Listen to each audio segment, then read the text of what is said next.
What's up, everybody?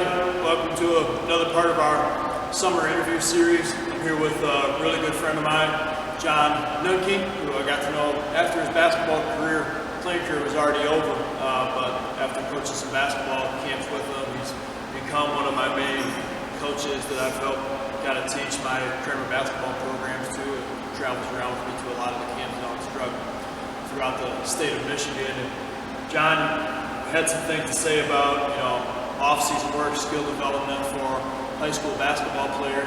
And yeah, go ahead and tell us a little bit about your story and we go from there. Yeah, throughout the summers and during high school, sometimes a lot of high school players get caught in doing what is just required. And we always talk about, especially as coaches, about putting in extra effort.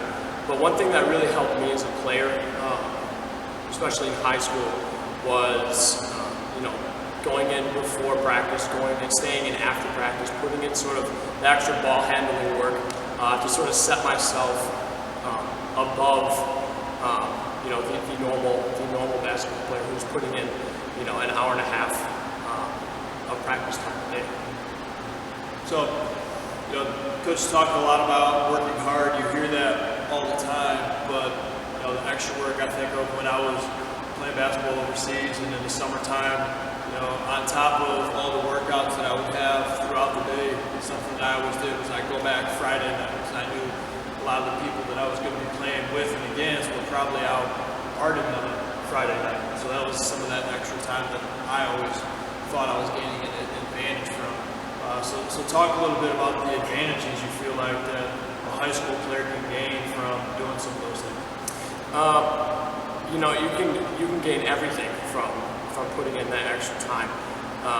During the summers, I would do a lot of off-season workouts. There's a couple camps that I would do that were summers long, and we would spend 4, 5, 6 hours a day in the gym, 3, 4 days a week. And my mentality at the time had to change because all of a sudden now I'm putting in just as much time as these guys are.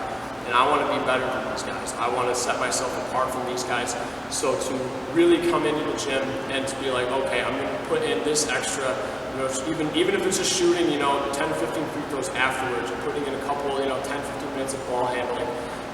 It's that sort of those little things that are really, separate you from your competition and separate you from the normal high school player, depending on what level you want to be, college player. It all depends on where you want to be and, how much you want to separate yourself. A good message from Jon Nuenke. It's not just about the time that you put in. It needs to be intense. It needs to be focused. It needs to be detailed. And then how good do you want to be? And if you want to be better than the players on your team, don't expect to do the same amount of work and be better than them. Find the time to put in the extra with the detail and the focus, and then you'll start to separate yourself step by step by step from everybody else. Have a great summer. Keep a lookout for our other videos coming out throughout the next couple months. Peace.